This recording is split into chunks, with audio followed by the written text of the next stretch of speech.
So, so now that we're on the record, we'll call the meeting to order. And I just want to jump out of rotation. We just talked about the meeting, draft meeting schedule, which everybody's agreed to. So that'll be February 17th, March 3rd, March 17th, April 7th, and April 21st. And I'll get those posted accordingly, so we'll all have that information. The other thing I wanted to throw out under other business, well, two things actually. I want to do the approval of the minutes, and then I just want to talk about one other thing. So the one other thing is we've got town meeting coming up, and we should be in a position where we're going to have the recodification of the bylaws ready to go to present to town meeting for their approval. So as I've been thinking about this, and I'm throwing it out there for suggestions, my thought was that we need to come up with some sort of a general presentation basically about what we're doing. So I know that Carolyn Yetto, who was the salesperson, she had some stuff. So what do you guys think? Was that wise for us to kind of give some sort of a presentation so people will understand what the totality of this project is and how this recodification fits into it? Or is there something else you think we should do? I think that's a great idea, Bill, to do that, so that when it comes up for a vote at the town meeting, people will be more informed and know exactly what it is we're doing and what we're looking to accomplish.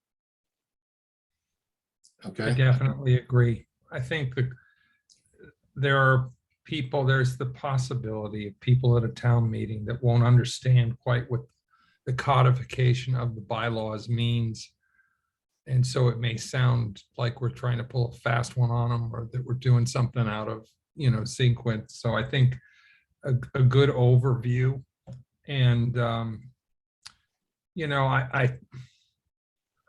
I think personally there are a couple of things that should be included in it, with, like, for example, the W district thing. We just have to get that right up from Deb and have it reviewed, and we have to have another public hearing in order to do it because we've passed the limits of the public hearing. But yes, I would vote one, an overview of what our goals are and what we've been trying to do and how we've been doing it, and then two, trying to get a little sort of sloppy loose ends done so that we can move on with it. That would be what I would recommend. Okay, thanks, Walt. Anybody else? Glenn Hathaway, I agree with that. All right, so what I was thinking maybe is that I could reach out to Carolyn, and we have this document that we put together of what the committee's about and what we're trying to do. So I think that would be something that we would make available. And then maybe we can get Carolyn to do a 5-minute video presentation that she can send over to us that we can just play, versus me or somebody else standing up there saying, what we're trying to do. Just make it honestly like it's a sales pitch, and going through what it'll do. And now that again, it's not that we're asking their permission, we've already done it, but I think having an outside professional do it may give it a little bit more validity and again, a better professional presentation. So would anybody find that objectionable if we did that? No. No, not at all, Bill. I think that it would be a good idea too if we threw in there that the town had got a grant to pay for all of this, because I would think that there's bound to be someone in the audience that's going to ask, what is this going to cost the taxpayers? Right. If we Yeah, could that's a good write off point. the- Hi, Sarah. Tell Yeah, them that's a good point, Dave. Tell them right off the bat, it's not going to cost anybody anything. We've got a grant to cover the entire thing. Okay, perfect. I'll make note of that. The Okay. other angle that I think is important to stress is that the first reason and primary reason we're doing this is not to change the bylaws, but to make them easier for everybody to use and access them, and businesses to come in town and blah, blah, blah, blah. There will be changes that will come up. We have to be honest about that. But I think nobody would argue with the fact that our bylaws are hard to understand, hard to find, hard, not having to know the latest version, blah, blah, blah, blah. And I think I can't imagine anybody in the town or many people in the town objecting to us trying to improve the access to what the rules are. Well, I agree. Couldn't agree more. So, okay, that's good. Then I just didn't want to start working on that piece now because it's going to be a very busy February. I know for the select board, we had a bunch of stuff going on with budgets and things. So I think the sooner I can get a hold of Carolyn and see if I can get that worked out, we can get it, actually review it, see what we think of it.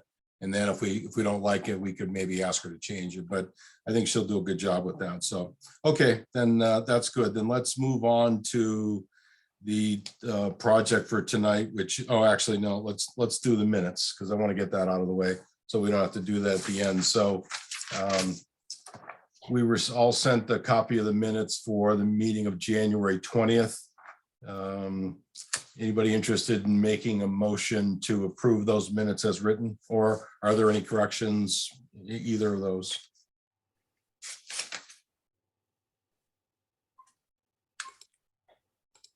Motion from somebody? I'll make a motion that we accept the minutes as written. Okay, moved, and any second? Glenn Hathaway, I second. Okay, great. And because we're on Zoom, we have to take a roll call vote. So I'll call out the names and we'll record it that way. Bill Johnson is yes. Dave Perry, Yes. Marshall Dennis, Yes. Glenn Hathaway, Yes. Walt Meisner. Yes. All right, perfect. Thank you. All right, now let's move on to the appointed task, which is 5.10, which is site plan review. Hey, And, Bill. Yeah, Bill, Yes. would you mind if we went off agenda if I took just a couple of seconds to put an idea out there? sure, go ahead. I think that that this committee there's been a lot of residual information that I've picked up on, and eventually we're going to come to a closure on this. And I think that having a member of the land use boards all together, there's things that I've learned. I wouldn't have known Marshall was working on getting a to eliminate the watershed protection district if it wasn't for this committee. There's a lot of information I've picked up on, and I'm sure that Walt and everybody else has learned a lot too. I would, after the technical zoning review bylaw committee is done with its job, I'd like to suggest that the land use committees have a once monthly meeting to learn what each other is doing. I've learned a lot about what the planning board is up to. I know that Walt's learned a lot about the zoning board and all the interconnected boards. We've learned a lot speaking with each other with a general focus on reviewing the town bylaws. But I think after the town bylaws are done, I would like to have another committee under a different name, land use boards, communication committee, or something along those lines, where possibly all of these same members, yourself included, Bill, would meet maybe once a month just to let the other land use boards know what it is they're working on and what they're up to. I think that the trading of information in between boards is really important. And I've learned a lot besides just reviewing the town bylaws. I'd kind of like to keep that going as an afterthought. All right, that's an interesting suggestion, Dave. Anybody have any thoughts on that? Endorse it. Yeah, Okay. I agree. All right, then I'll make a note of that, Dave, and as we work our way through this, don't let me forget, but as we get closer to the end of the rainbow here on what we're doing, then because generally speaking, all of us, not just the people on this meeting, but committees, commissions, whatever, you tend to work in a silo and you're not sure how what you're doing integrates with what everybody else is doing. So anything we can do to foster better communication amongst the groups and boards and things, I think ultimately is a goal that we should have. So it's a good idea, Dave. Okay, thanks for letting me take the time to say that. All right. So let's go ahead and jump into 5.10 site plan review. Anybody want to start with the 5.101, the introduction? Anything going on there?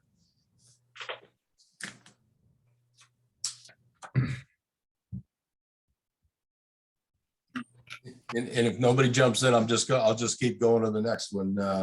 So 5.102 procedures.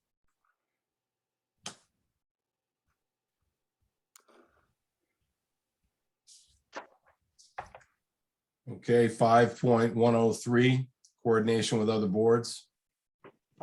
Yeah, I'd like to speak a little bit about this, Bill. I know when this was being drawn up, I had gone to one of the hearings, and I had asked the then chairman of the planning board.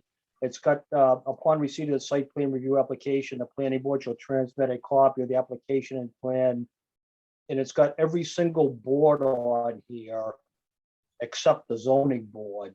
I had asked him at the time to include the zoning board in that, because there could be instances where the site plan review may need a variance. But for some reason, he didn't do that. I mean, if we do get around to changing some of the things, the coordination of other boards, like I was just talking about, I don't think it would be a bad idea if the ZBA was included in all the other boards that are being notified of a site plan review application. Absolutely, I agree. Okay, I, Sorry, I was a little behind trying to find what page we were supposed to be on. With regard to 56. with regard to procedures, sorry, cat just jumped on my thing. With regard to procedures, we have people submitting 18 paper copies. That's a little old school. We can do a lot of stuff digitally now. I don't know if we want to take out the number of copies or just say something about you contact the land use office to see how many copies you need to submit, or take it out of this somehow so that we have a little flexibility there and we're not killing a billion trees. That's a good point, Sarah. I've always wondered why 18 copies was required for a site plan review. Pretty absurd. I So agree with that. theoretically, it could be one digital submittal that would get submitted to various boards, correct? It could be. We may want a couple of paper copies. So that's why I wanted to kind of leave it cagey, so that if we decided we wanted a couple of paper copies to have them at a meeting in front of us, we could have that, but the majority of it would be digital. What if we reduce the number, and just for the sake of discussion too, I think we should call out specifically what we want. You know, we need a minimum of 2 paper copies and And a digital. in a digital submission. Mhm. And so instead of leaving it up to interpretation, that way you're going to get some paper, but certainly significantly limited versus what you would normally get. Or some other number. Again, doesn't have to be 2, but I'm fine with that. It sounds good to me. So am I. I'm fine too.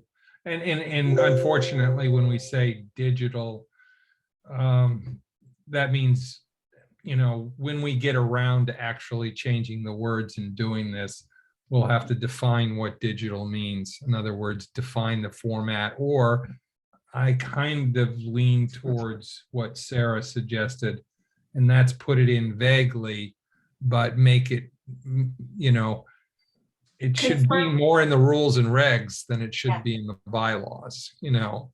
Although people Just- often go straight to this to see what they need to submit. But then you can just reference, you know, rules and regs or something like that, or reference, you know, as defined by the land use officer or whatever. okay. That's a good call out on the copies, Sarah. Yes, very much so. Do you have anything else in 5.102?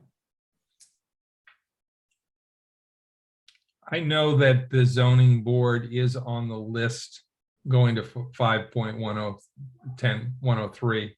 Yeah. The zoning board is on Heather's list of distribution, but it is, you're right. I totally missed that it's not even called out in the bylaws. All right, we can certainly easily add that in when the time comes. Okay, anything on 5.104?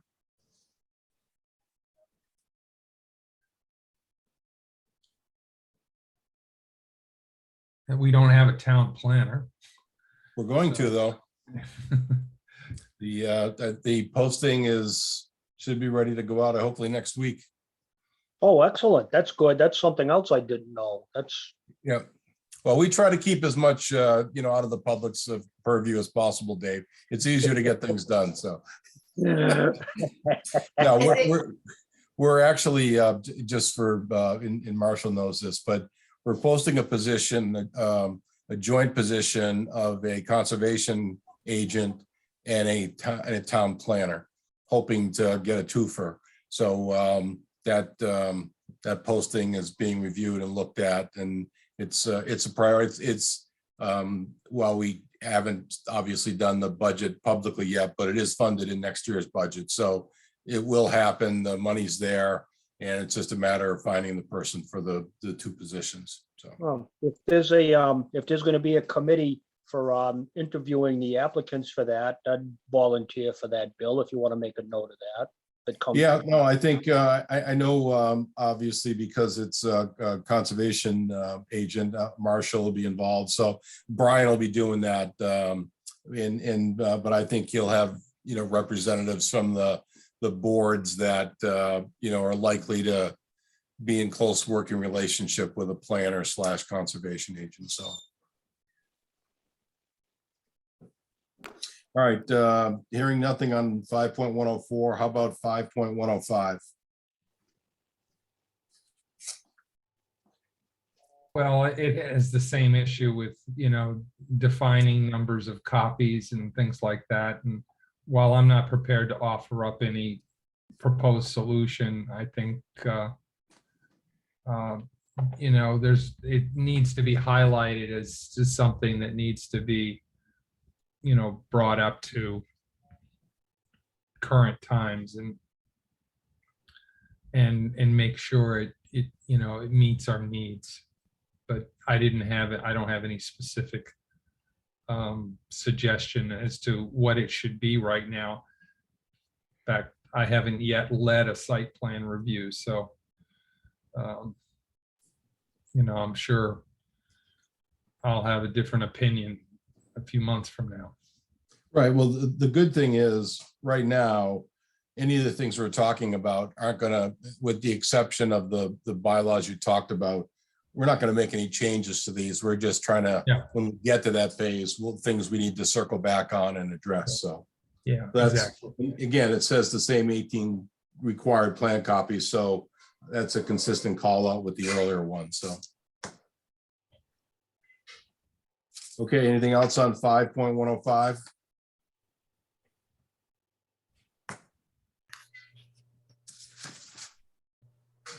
All right, then we'll go on to 5.106.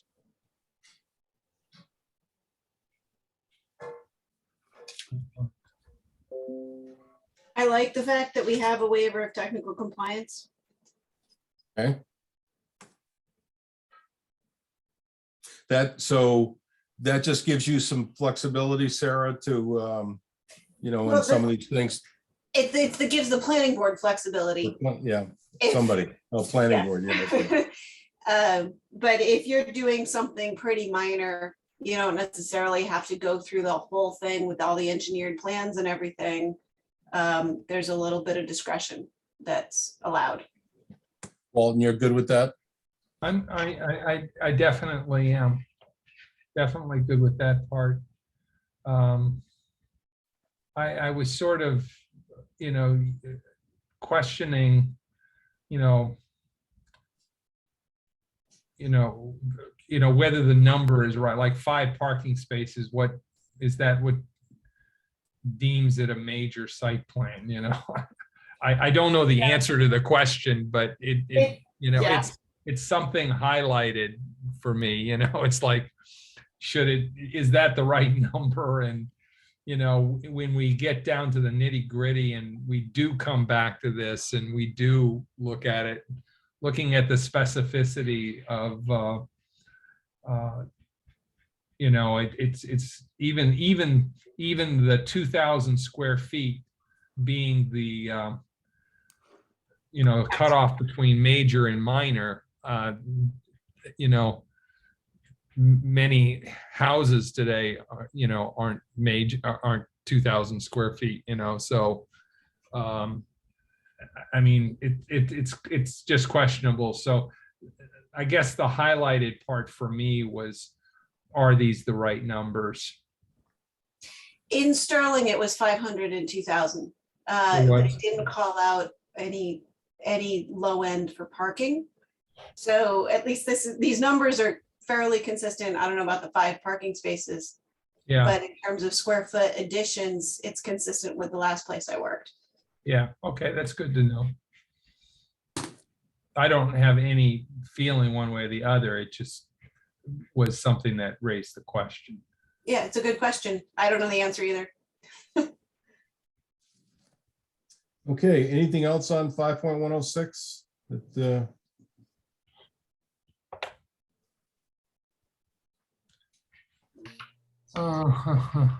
No.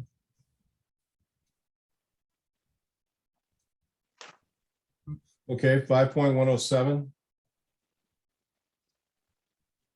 I've got a couple of questions about that. I haven't read anything in here. If someone basically doesn't pay any attention to this. I know across the street from my house, when the Bresnahan Center went in, they didn't pay any attention to the landscaping table A. You're supposed to stay a certain distance away from the lot line on each side. They essentially clear cut the whole property. I mean, there's nothing we can do about that now, I don't think, but if somebody does that in the future, doesn't pay any attention to what the site plan review is there, what teeth does the town have or the planning board have to enforce the site plan review if somebody doesn't pay any attention to it? Like they say in the case of the Bresnahan Center, if someone just clear cuts the whole lot, what, I mean, is that just, oh, well, the trees are gone, they're gone, I can't put them back type of thing? Or is there any type of fees or anything that the planning board can impose? I haven't read about that anywhere in the plan In my review. experience, the planning board will lean on me to not issue an occupancy until the planning board is satisfied with the as-built for their site plan. Okay, So, but there are awkward situations like, say, a office building gets finished in winter. Obviously, their site plan isn't complete. They don't have their plantings in because they finished the building in winter. So I would give a temporary occupancy and the planning board might throw a fit. This is actually a real scenario that happened. Throw a fit because they're saying, well, then we'll have no teeth. You give them a temporary, then they're just using the building and they could blow off finishing the rest of the site work. But there's a point where you have to just say, well, they've got to use the building. They've spent, $1 million building this building. You're going to hold them up for 6 months because of the time of year, just because they don't have some trees planted. It's not a perfect system, but that's kind of the mechanism.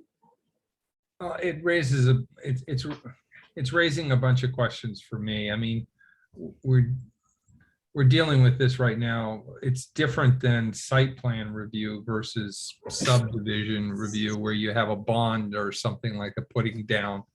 And that's, Bray Ave is coming to us wanting their money back right now.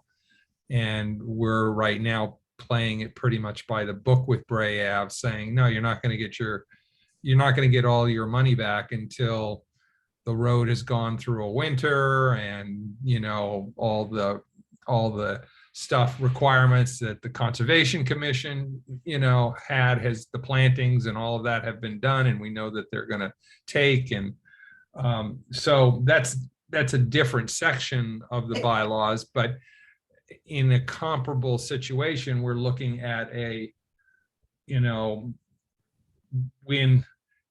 how do we put, I think you're right, Dave. What is our, what's the stick that we have, and where do, what enforcement do we have to know that they'll take it seriously? You have a consulting engineer who will look at what their engineer submits, go look at it in person, And that's paid for by the applicant. They have to have money in an account for the planning board to pay the engineer who would work for the town to go look at that. Obviously, that's a consultant, not a town employee. And they're the ones who will say, oh, they're still missing, you know, this, that, and the other. Yeah, And the value of that is about $30,000. And so you release, if they're 50,000, then you can release 20,000. You go with what the consulting engineer says you should hold on to. but that's if we have any, you know, we've collected some kind of a bond on it, which we, on a lot of site plan reviews, we don't, or at least not that I'm aware of. There should at least be a fund for that engineering review for Oh, yeah. our consultant. Well, the engineering review, the site plan review, or the peer review, it's often called, we've got that figured out because they have to, we come to an agreement on who they'd like us to select. We have to mutually agree to it. We agree to it.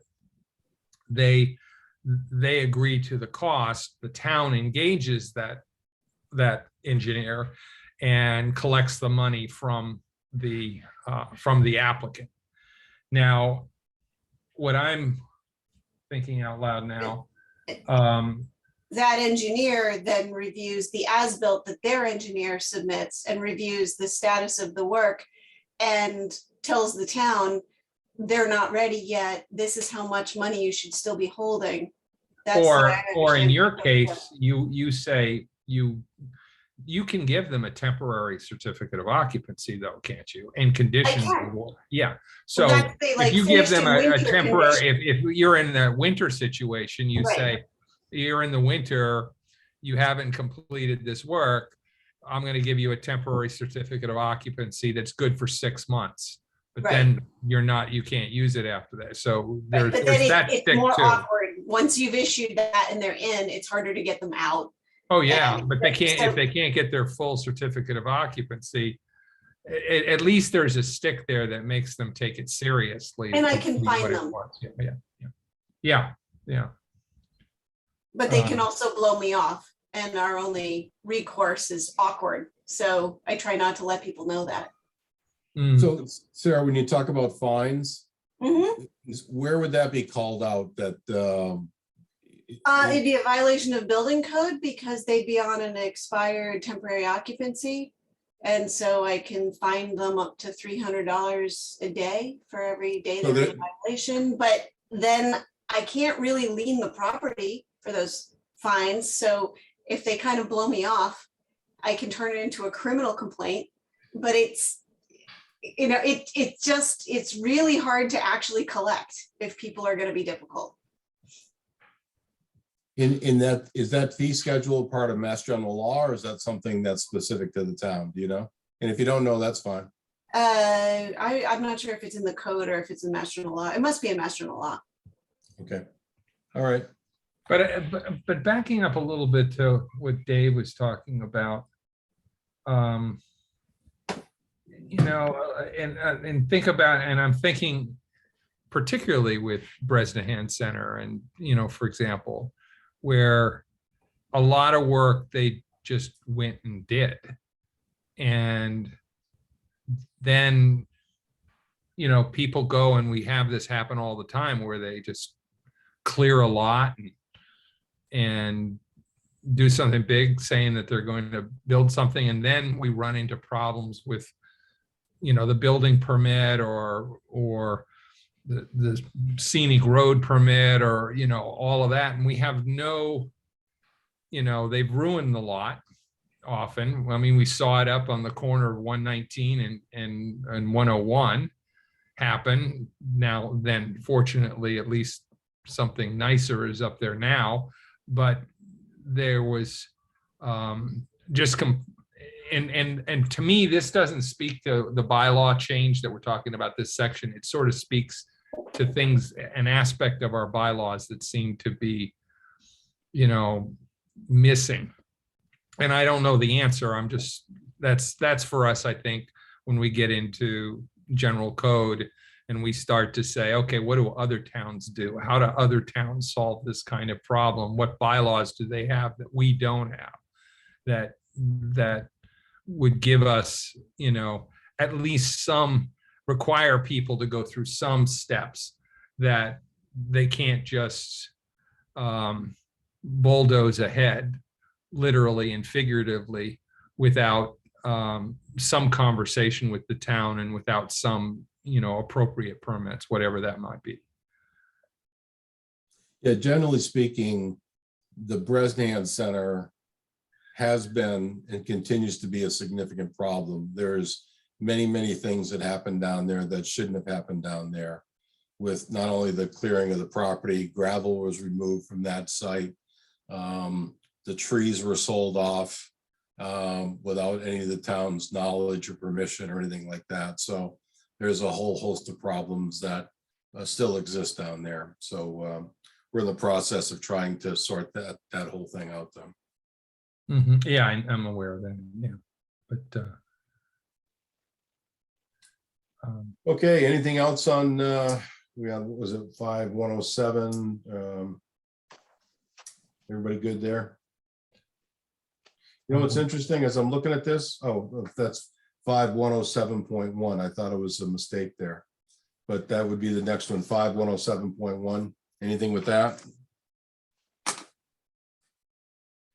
How about 107.2?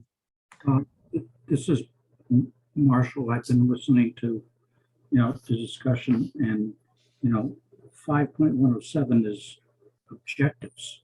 Why aren't they requirements?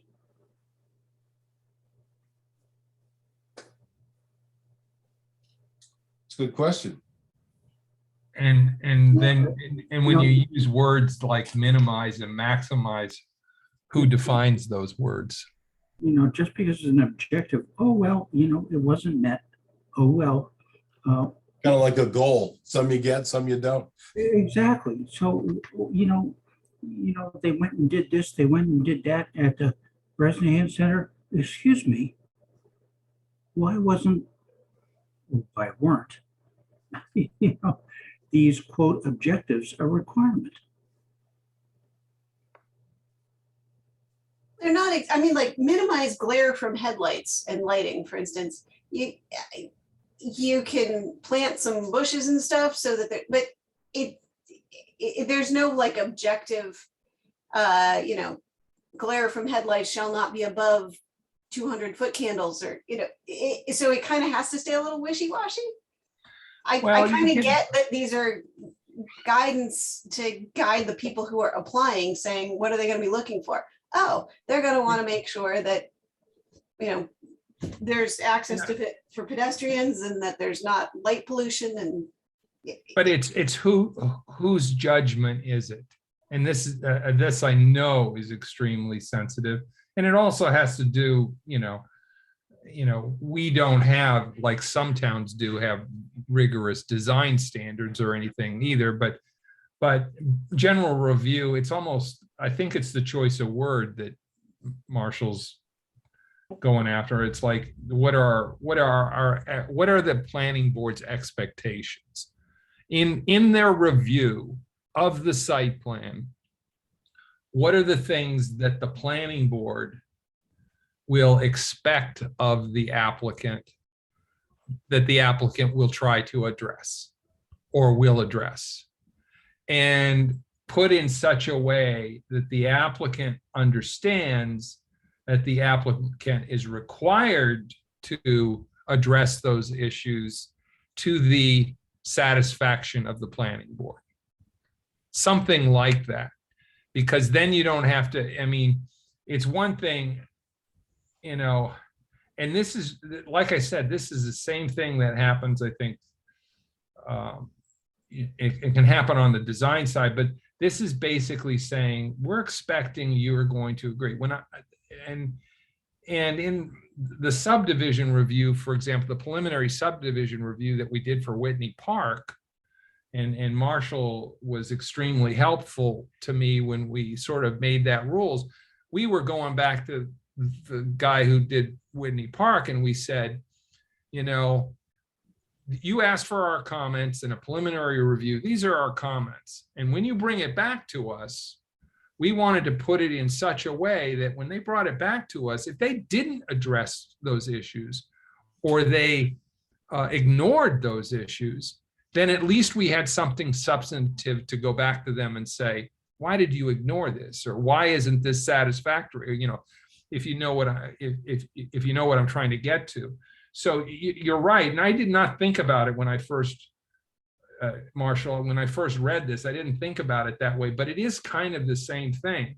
We're establishing general review expectations that you are going to try to minimize this, maximize this, minimize, and so when you bring your plan to us, respond to that. Have you minimized it? Have you maximized it? Why is it the most you can do? Can't you do more of this or can't you do less of that? In terms of, for example, the landscaping issue, the whole issue with Whitney Park, we pushed in there, there's an expectation that they sort of retain as much of the natural vegetation and trees as possible. When they bring their final plan to us, show us that you've tried to do that. You just want to change the heading from general review objectives to general review expectations? Because the list, I kind of like the list. Yeah.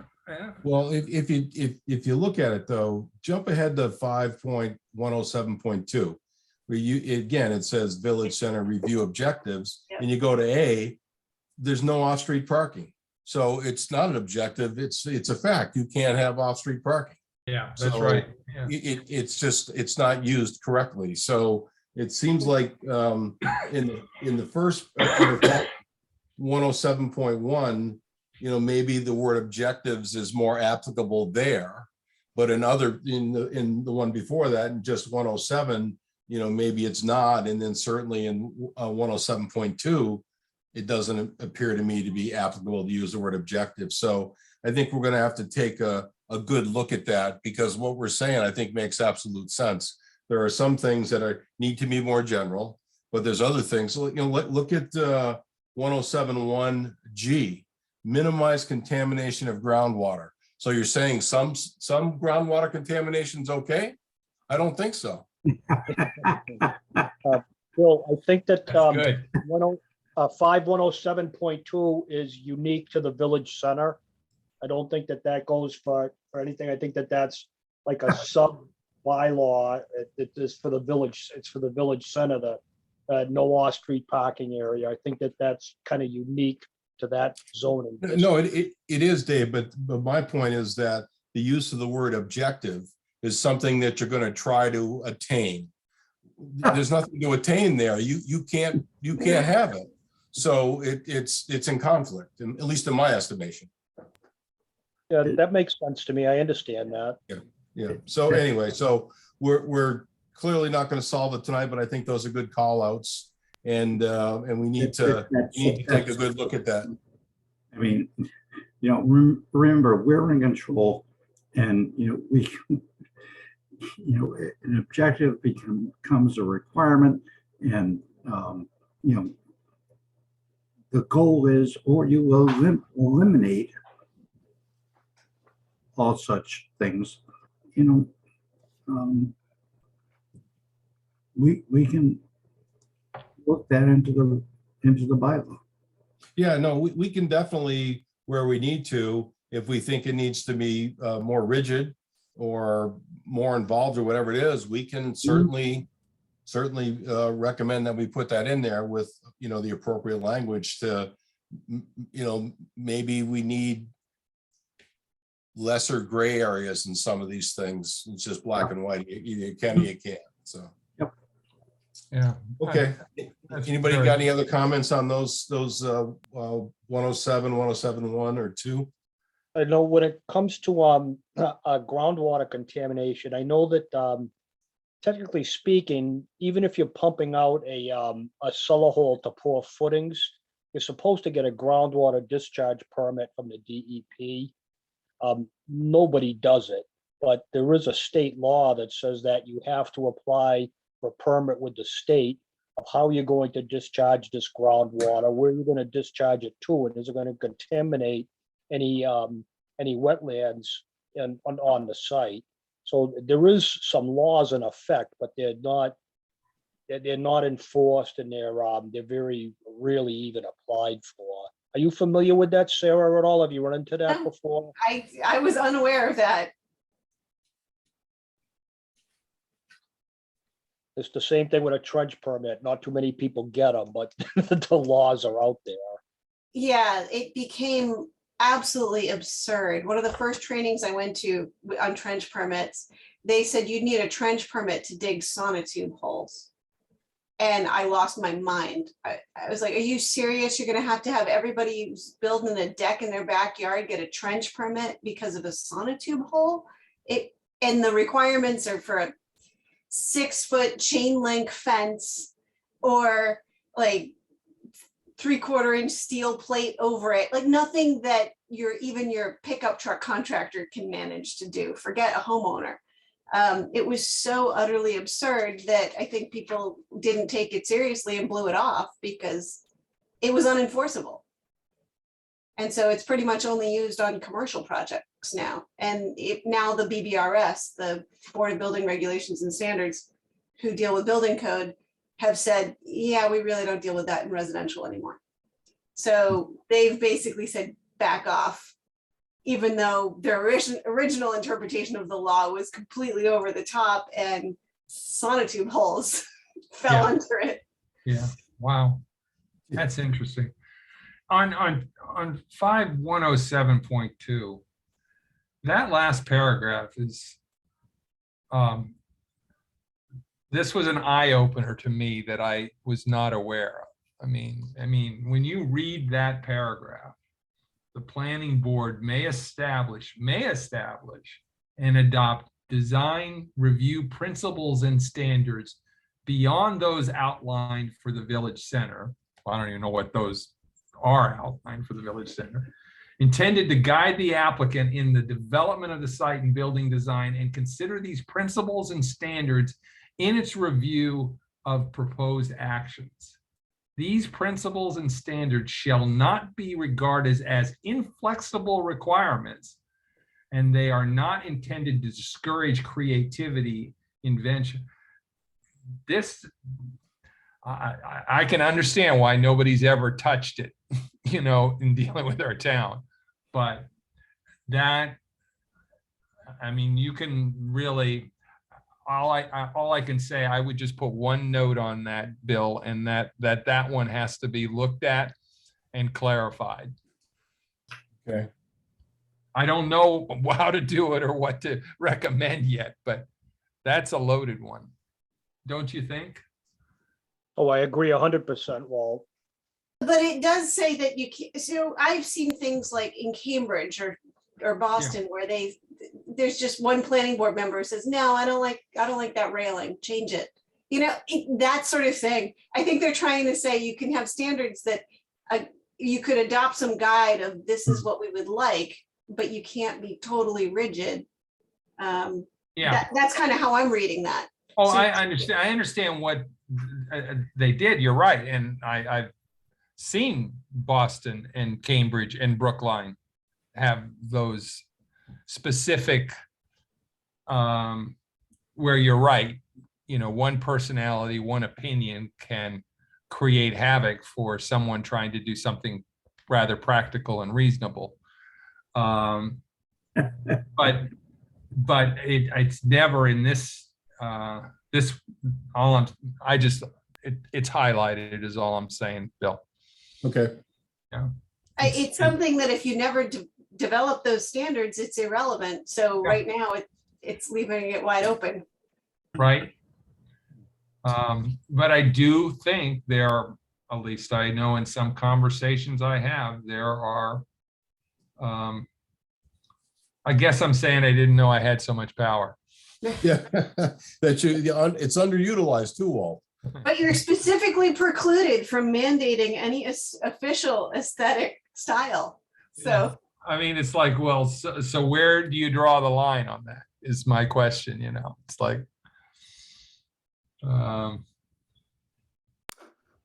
okay. All right, well, I got to highlight it, Walt. So, Okay, how about 107.3 landscaping requirements? And now we're saying requirements, not objectives. There you go. Well, it has to do with landscaping. Well, I know you haven't been doing this that long, but do we hold people accountable for these things when they're, because I mean, I saw somebody, down the road from me put in a modular home and, there's not a planting, there's nothing going on there. Maybe it's time of the year and they didn't get a chance to do it, but is that normally part of the review, and do we hold people accountable to do those? Or is that back to the same thing? Residential wouldn't fall under this at all. It So would. if you have, if you're building a house, if you want to take down all the trees and there's no conservation reason why you can't, we can't say you can't have a totally, empty yard. The example, for example, they'll be doing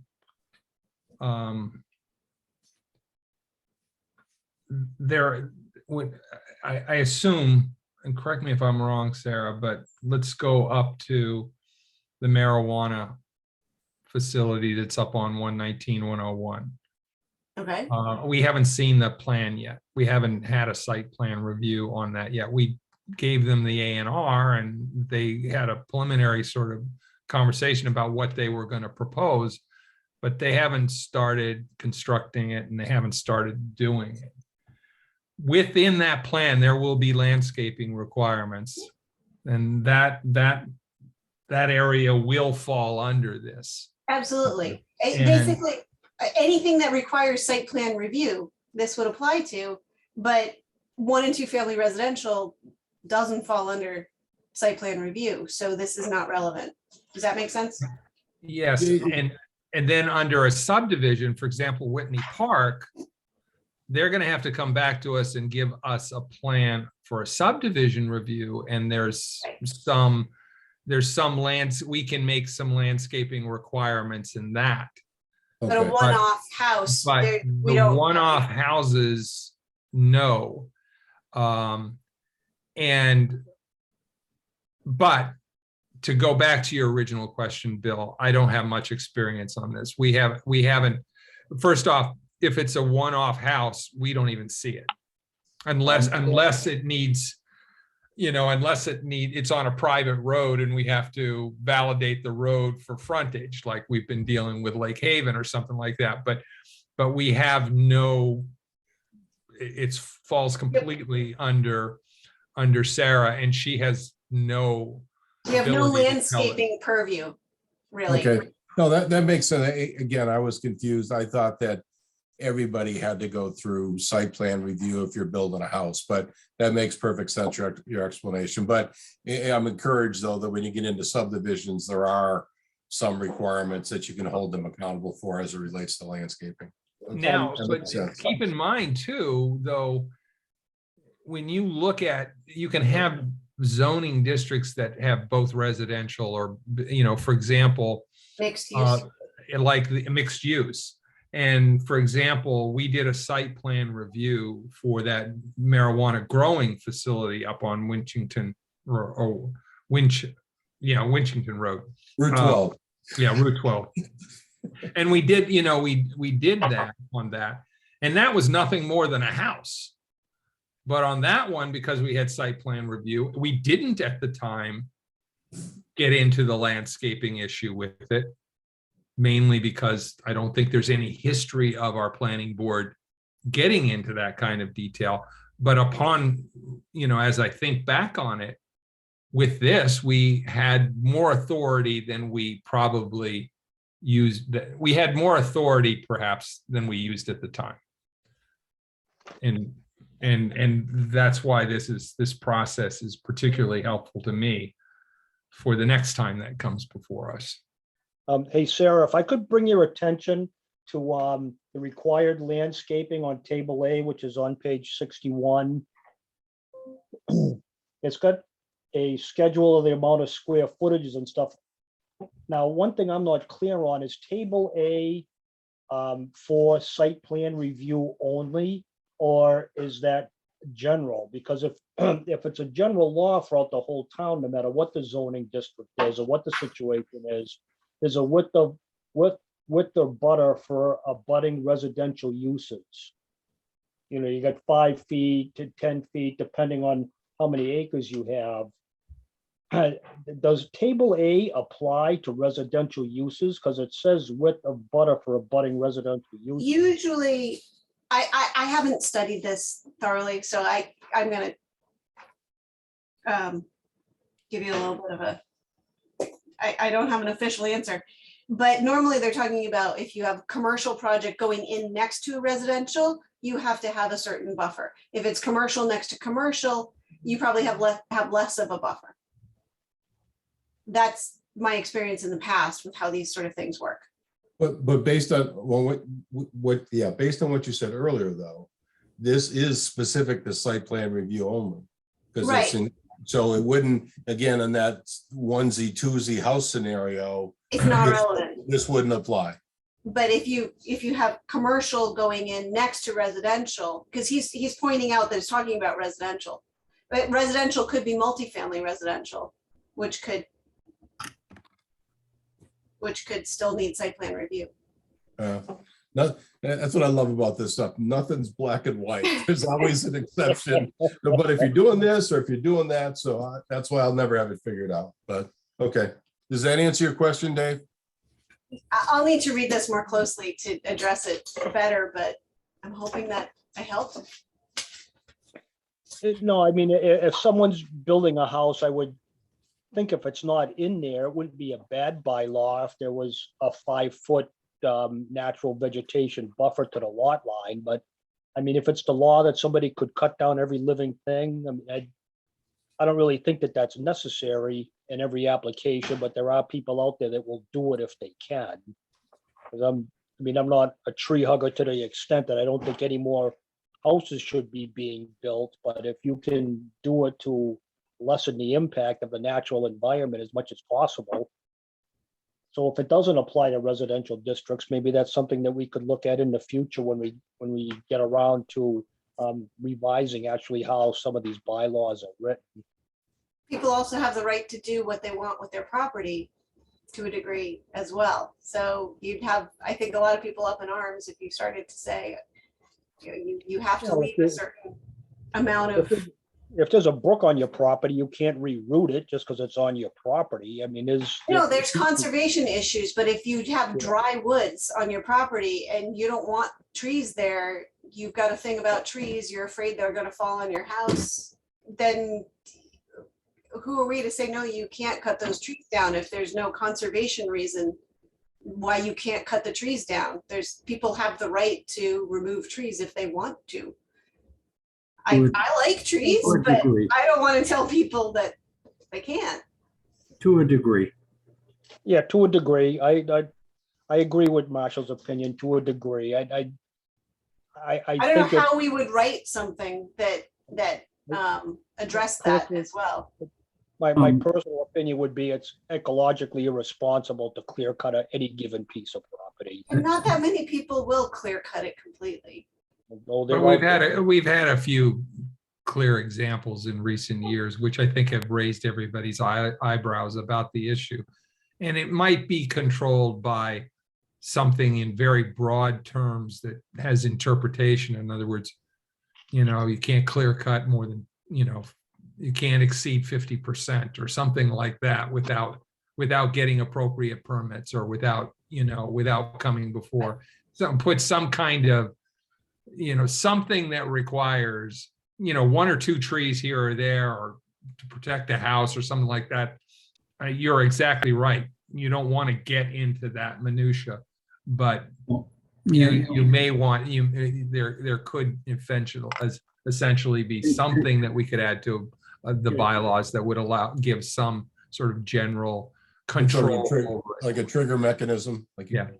I consistent with what Walt has said, that all too often people own private property, they just go in and they denude the entire property, without, you know, any kind of municipal review. And sometimes it doesn't necessarily require it, but sometimes it does. And I think there needs to be some form of municipal legislation that requires that, you know, applicants and owners of property get pre-screened somehow before they do anything, you know, whether it be bulldoze the place, clear cut the place, whatever. They need to go through some pre-permitting Review process. measures and that needs to be codified, so that, you know, we had well, you know, a couple of years ago, we had this huge thing with the horse farm up on Old Gardner Road, you know, where they went and they clear cut 5 acres of woodlands. Whoa, 3 acres of which was wetlands. Oh, I didn't know. But you know, that's the kind of thing where they need to come before somebody before they do that sort of thing, and it must be a requirement, or else, you know, they pay the consequences. And There is another trigger, though, too, is not just our personal opinions about that stripping of that lot, ruin that lot, but it also affected the neighbors. Yeah. It very often affects the neighbors, and True. and so you know, so that's another trigger point as to, you know, why, or another trigger point or justification as to why something like that seems to be missing from what we No, can do, and it has to be reasonably put forth. Sarah, I agree with you there. It's just we have No. to. I totally agree, and it's just something that I think we need to implement and include so that these things don't happen. Yeah. I have almost- no idea how you would get people to know that they need to do this, because obviously there are already regulations that they can't clear cut wetlands. They already need to go before you before they clear cut wetlands, and they didn't know. So if we pass something new, how are they gonna know? You know, like, I'm just seeing this becoming another unenforceable mess. And that's the problem that we, you know, internally deal with. Excuse me, I forgot. You know, I didn't know. And, you know, ignorance is no excuse, but after, you know, 3 acres of wetlands clear cut, what am I supposed to do? Make them restore it. Is there that mechanism It's is there a done. mechanism to do that? So I think there needs to be more upfront to explain to the, you know, populace that you just can't go and, you know, okay, it's your land, you own it, but I'm sorry, you're not entitled to do with it what you want. There's a developer that I work for out of Lunenburg, and any competent developer knows the laws. I was doing a site work for him on, I think it was 6 houses went in. It was over a 10-acre lot. And if you're going to clear cut 10 acres or more in the state of Massachusetts, you have to get a permit from the DEP. And there's a lot of hoops to jump through to do that, because that 10 acres is a big chunk of property. And if you clear cut that, well, as you know, as everybody knows, the groundwater runoff, the trees really help disperse that.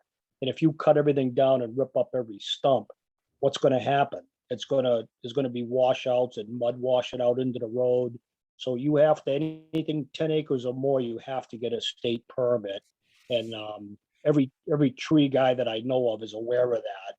And most developers are. And if they try to get around it, tree guys won't do the job, because they know the law. They know who the hammer's going to come down on if they start doing it without the proper permits. I mean, 10 acres is a lot, but if you're going to do 10 acres or more, you have to get a permit from the state. They wanted, you have to get an engineer to show where the runoff is gonna go and what you're gonna do to replace some vegetation, because you just can't turn it into a desert. You're gonna do something with it. So there is some laws in there on a state level, but they're only enforceable when it gets to a large parcel of land. All right, well, we'll definitely make a note of that so that we can address that as we get further down the road. Anybody have anything on 5.108 or 5.109, the last two items there? 2 years, I guess, is the right amount of time. If you haven't done anything in 2 years, you have to come back to us again. And I thought 109 was interesting because it kind of speaks to what we were talking about at the very beginning about how much do we have in, how much about process and requirements in that process do we have in the actual bylaw versus what should be in, our rules and regulations. It's not a suggested edit, it's just a question. And this sort of says, okay, we've talked about all that, but we can reasonably, we can reasonably amend the regulations for the administration of this site plan. Well, how many copies of the plans you need, to me, is the administration of this site plan requirement. It's not part of the bylaw. So I think my only comment on the last two is just just when we get into the conversations with general code, those might be some of the questions we'll ask, which might mean we can simplify the bylaws to a certain degree, which I think would be helpful. So, Walt, and I don't know if you'll have an answer to this, but I'll throw it out there to you and I guess everybody.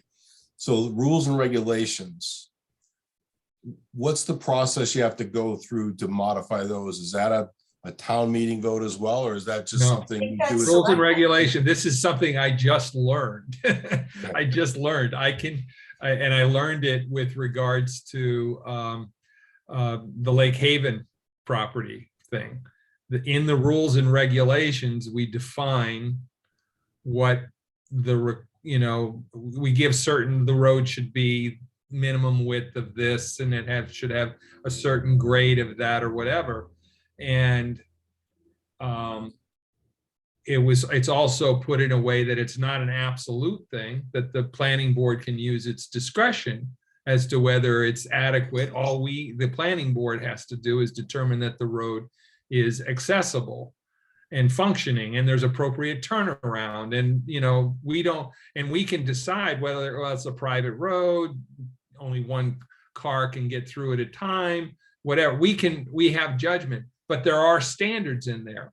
And Deb basically said, the planning board can change those any way we want, anytime we want. I So- thought your regulations still needed to be, if you changed your regulations, I thought they still needed to be signed off by the select board. But I thought. Oh, that they might was- they might have to go to the select board to change. No. it's but they not don't town- have to it's go to the definitely not town. town meeting. I mean, Marshall might know. What about the conservation? No, absolutely not. If the planning board, like the Conservation Commission, wants to change its regulations, not the bylaw, but the regulations implementing the bylaw, then all you, the planning board, me, the Conservation Commission, need to do is, advertise a public meeting / hearing and advertise what it is we propose to change. And, whomever can do it. It doesn't require the board. Board of Selectmen has no control over, with all due respect.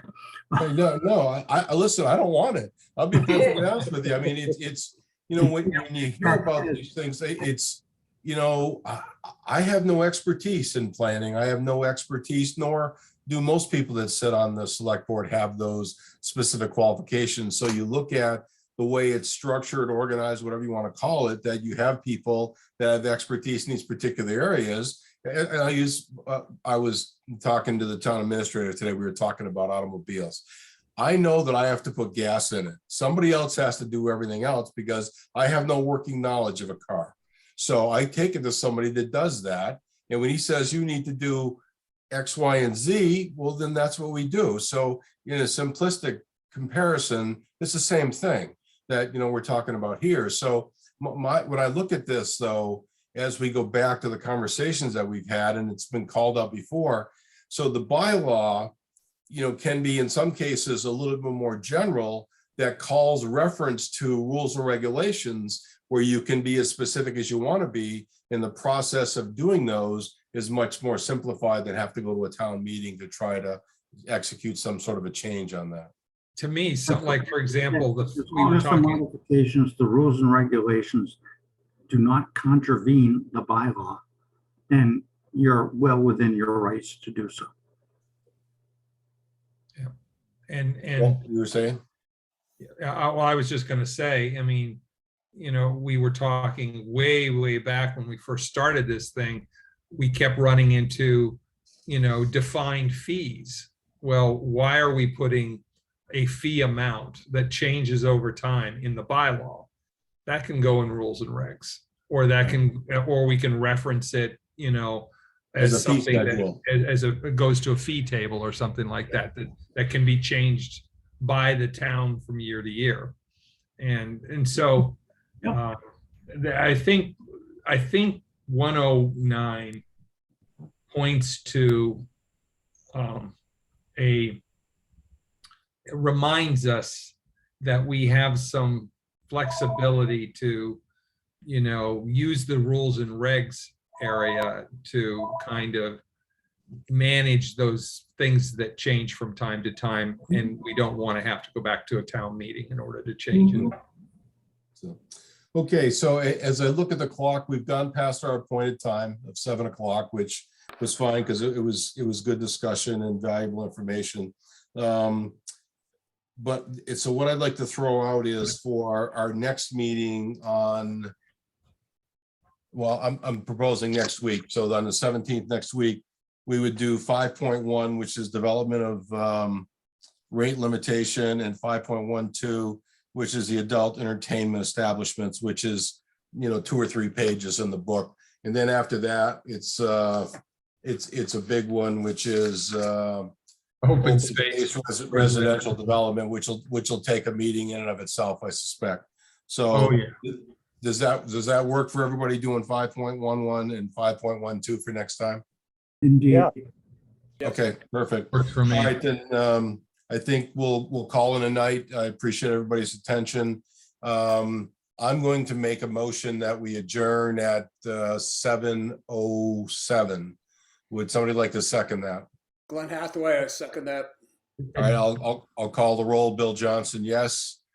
Dave Perry, Yes. Marshall Dennis, Yes. Glenn Hathaway, Yes.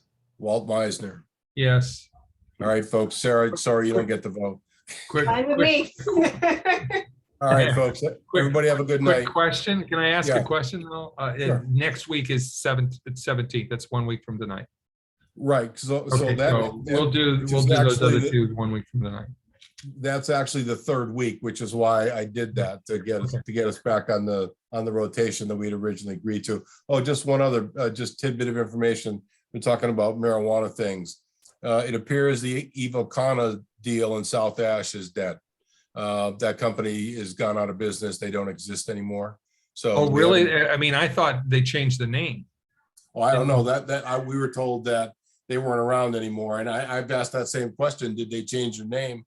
And no one's gotten back to me and Did told you me see that, the so- email that Deb sent Ever out? send one? Yeah. No, I don't get, I'm not included in a lot of that stuff. So Oh, it's still let me, live then? I'll forward it to you because she raised that question and I read it that they're still active under another name. They just changed, they okay. just made a slight change to the name. But Yeah, I'll pull that out and pass it on to you. See if you. I came away from the email with the same interpretation as Walt. Yeah. For what that's Okay. worth. Well, I haven't seen that email, but who was it? Mark Carlisle had sent us something about the day that company had been dissolved or something like that. And, That's right. so, okay, well, I that's saw good to that know. original one, but I'm going to send it to you right now. Okay, I'll- perfect. I'll Well, pull it up I and hope you'll it's have it. still alive. I hope Yeah, it's still alive, Yeah, so. yeah. Bill, Okay, speaking folks. of, Yeah. Bill, speaking of, if I could just take another minute, I know it's after 7. No, that's okay. I'm good. I'd happen to read something in the Boston Globe this past Sunday that the state of Massachusetts is trying to develop some licensing and some provisions for having cannabis use cafes implemented in the state. And Yes. they're going to designate 12 different towns in the Commonwealth where they're going to start trying to license these things. I don't know if Ashburnham is the place for that or not. I don't know if the townspeople would be all up in arms about it, but there's a lot of money for the town to be made there. And if the state is granting certain communities the zoning to be able to put this in, and I think that they're designating some of the communities on how much money they're taking in, and if a town is underneath some kind of financial stress, they go to the top of the list to get approved by the state for that. Do you think that that's something that the Marijuana Review Committee might want to have a meeting about and see if we couldn't do a little bit of research on that? Or do you think it's going to be a dead horse from the get-go? I think there are a lot of communities that have vacant storefronts that would be clamoring for this and have places to put such things. We don't really have vacant places for that sort of thing to go. I think that would be a Well, striking.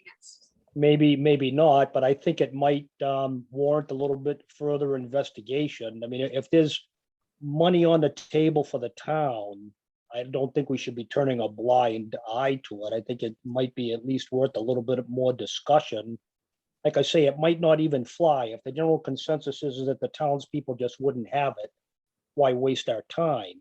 But if there's some money Well- to be made there and the town is, and the state is willing to grant towns a little bit of leeway on trying to develop something like that, it might be worth, at the very least, looking into.